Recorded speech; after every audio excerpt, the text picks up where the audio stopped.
Oke, perkenalkan nama saya Dan Antoni Upel dengan NIM 2030108010118 dari angkatan 2020. Di sini saya akan menjelaskan tugas praktikum modul gangguan respirasi. Baik, adapun tujuan praktikum. Pada video ini tujuan kita adalah mengidentifikasi telur cacing dan larva Paragonimus khususnya jenis Westermani. Adapun dasar teori, menurut Chang dan Jung tahun 2018, pada cacing Paragonimus itu menyebabkan penyakit paragonomiasis dan pada cacing ini ada spesies lainnya. Namun kita di sini berfokus pada spesies Paragonimus westermani. Menurut Yoshida tahun 2019, penyebaran secara geografis ditemukan di India, Pakistan dan beberapa negara lainnya termasuk Indonesia.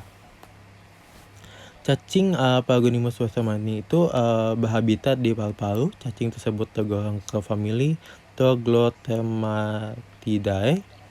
Laporan pertama kasus infeksi cacing ini berada di Taiwan dan juga setelah laporan awal tersebut banyak infeksi lainnya dengan cepat didiagnosa di Asia Timur. Bisa dilihat pada gambar itu adalah yang A itu adalah telur cacing, B itu ada Cercaria, C itu Metacercaria. Baik, kita lanjutkan.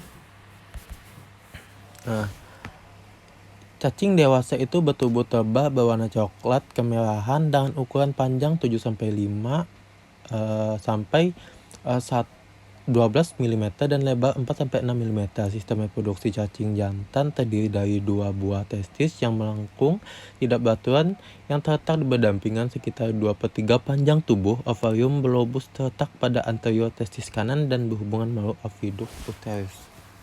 Bisa dilihat pada gambar. Bisa dilihat pada gambar ini itu adalah telur yang mengandung embrio atau zigot yang belum terselubung dikeluarkan bersama dahak ketika kapsul yang menutupi cacing dewasa itu pecah.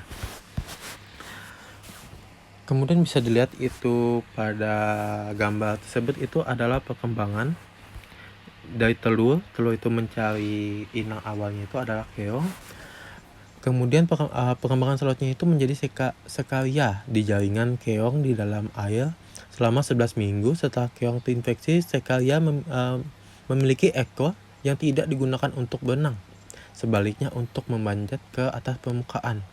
Kemudian krustasea itu udang ataupun kepiting itu sebagai inang perantara kedua dapat tertular karena memakan keong yang terinfeksi cacing tersebut. Begitu masuk ke tubuh inang perantara, sekalia berada di otot, ingsan, dan organ dalam dan berkembang menjadi metacercalia. Kemudian itu bisa menginfeksi manusia itu dikarenakan manusia itu bisa makan makanan laut, apalagi makanan laut itu yang tidak dimasak dengan matang ataupun yang mentah, seperti contohnya itu pada udang dan kepiting. Nah, baik, kita lanjutkan. Adapun alat dan bahan bisa dilihat di sini. Kita lanjut ke prosedur kerja. Pemeriksaan sekalia itu metode untuk menentukan sekalia Paragonimus westermani pada keong air tawar menggunakan teknik Cushing. Tahapnya itu yaitu meletakkan keong pada cawan Petri, kemudian cangkang keong itu dihancurkan secara perlahan dengan mortal. Keong yang sudah dihancurkan diteteskan aqueous, selanjutnya diperiksa menggunakan mikroskop stereo untuk mengetahui keberadaan sekalia. Pemeriksaan metacercalia itu adalah langkah pertamanya adalah secara manual mengeluarkan cangkang keras dari kepiting dan melepaskan insang yang kemudian ditekan di antara dua kaca preparat dan diperiksa menggunakan mikroskop. Bisa dilihat pada gambar itu adalah metode koleksi metacercalia di insang kepiting air tawar. Kita lanjut. Ini adalah pemeriksaan telur cacing. Spertum harus diperoleh dari saluran pernapasan bagian bawah dan bukan sampel yang sebagian besar terdiri dari air liur. Pengambilan spesimen dahak harus dilakukan pada pagi hari. Sampel dahak dapat diperiksa dengan beberapa cara, seperti dahak disentrifugasi dan kemudian sedimen diperiksa langsung menggunakan mikroskop.